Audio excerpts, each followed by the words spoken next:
Good morning, guys. This is Scott Tucky Hillbilly. I'm trying this video again. I tried it yesterday evening, and hell, my being so hillbilly-ish, I erased every damn thing. Don't know where it went. So I'm trying it again. So here's my Stevens Model 87A 22 long rifle, made in probably the middle 40s to late 40s. I'm gonna guess 47. I sub to a channel which I really enjoy up here in Canada. His channel is 314299 Shooting Channel. That's his channel name. But man, he's got great content, a lot of old guns, and he can't have the same guns we can up here called Canadian law, but he's got a lot of neat old guns, man. 22s, shotguns, just everything. So it's a real cool channel. He's very knowledgeable. I've learned a lot of things from him. And he did a thing the other day about his 87B. Well, it wasn't the other day, it was about 5 years ago. I've watched it several times, but I commented again not too long ago, told him that I had an 87A with a 10-aught stock. And difference between 10-aught stock and it's DuPont's version, I guess, of a polymer stock made in the late 40s. And it's strictly just plastic, as you can tell here. I think they started putting them out on shotguns, 12 gauge and 20 gauge, but the recoil, I think it didn't handle it. It cracked. Plus, if you left this out in the sun, like in the back of your truck, like people did, like I did years ago, in your gun racks and crap, and the heat, I think it tended to crack them. With the recoil, made it even worse on the shotguns. So I think they went to just a 22 only before they just discontinued it altogether. But here's my 87A. I've done got the action loose, I'm hoping, from the stock. There we go, I do. Here's the stock, and you can see it's just a weird looking plastic, but like I say, guys, this is made in the 40s, so I thought it was pretty innovative back then. It's still pretty good shape, so that's pretty cool. But then I guess since I had this apart, I've had several guys years ago, well, there I go again, maybe a year ago too, wanting to know about taking the bolt out of this 87A. And the 87As, these Springfields, and it could be this is Stevens. I think the Savage had a Model 6. I think there was 87Bs and stuff like that. Basically all the same action. It just depends if Stevens had their name on or Savage or whatever. And this is a Stevens. It shoots short, long, or long rifles. On this model, you can, if I get all my crap together here and get my stuff straightened out, my table's all falling apart on me here. What'll I do? Oh, hell with it. It's all right. I'll fix it. All right. So when it's on semi-automatic mode, you shoot, of course, and your cycles and all that crap. Well, like I said before, it's got a hole up here on your charging handle you can push in. It locks your bolt. Your bolt won't come back. So now you can shoot shorts through this 24-inch barrel as a single or a bolt action repeater in a way. And he did a test years ago showing the difference between velocities and, say, a bolt action semi-automatic. But the best way to test that was out of the same platform. And he thought this was a good host, and I agree with him. And he shot, I think it was long rifles through this as a single shot bolt repeater and a semi-automatic. And I think the only difference between the two was about 5 feet per second faster, I'm thinking, with the semi-automatic mode.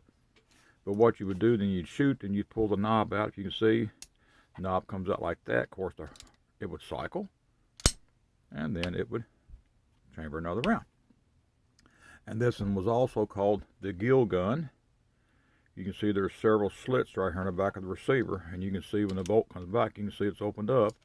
And I don't know if that was a let fouling and crap, whatever, escape. I don't know, because there's another slit on this side when your bolt comes back. You can see the slits all in there when it comes back. So some people call it the gill gun, and then some others I read called it the click-clack, because when you shoot the rifle, I can't do it now the way I'm holding the rifle, but when you shoot it, it cycles. But if you hold your trigger, the action stays open. Then you release the trigger, it cycles home.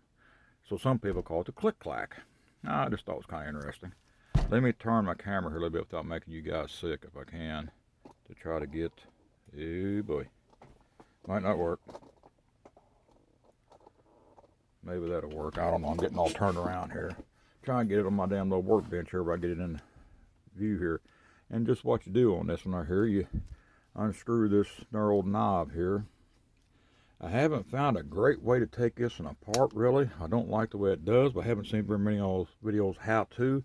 I damn sure don't want to take all this apart. I've had some of the part right here before on the spring, and it was a pain in the ass. I lucked out, went through numerous. I don't want to go through that again. Knurled knob you take off. You got your weight here of your bolt that your hammer hits, I guess, and drives your firing pin home. Here's your firing pin. Okay, and then what you do, you can slide this back to there and pull your charging handle out.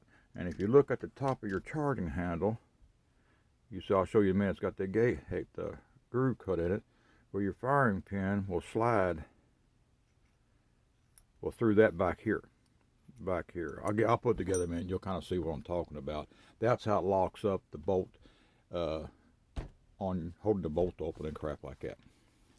Okay, then I need to push this back, and it's kind of hard to do. I might be able to take the firing pin here, see if I can't put it in here, and drive her home a little bit. It's starting to, but it's starting to go. Alright. It went a little bit there. Yeah, let me just take a little piece of a screwdriver here and help her back. That's still not going back right, is it? You got to shove it back through part of like your damn springs here on your... Okay, there we go. I want to get it back to there. You can see right here. Then you can pull your trigger, supposed to get it out. And there's your bolt. Okay, I probably screwed that one up a little bit. Anyway, and then like I said, on your firing pin, whatever I did with it, it rides up in this channel up here like this. And your bolt handle, with that channel like that, it goes facing up, just in there about like this, to where your firing pin, got it in there a little too far, there it is, firing pin will slide back and forth, see? It's sliding back and forth in that channel. And then this goes on the back.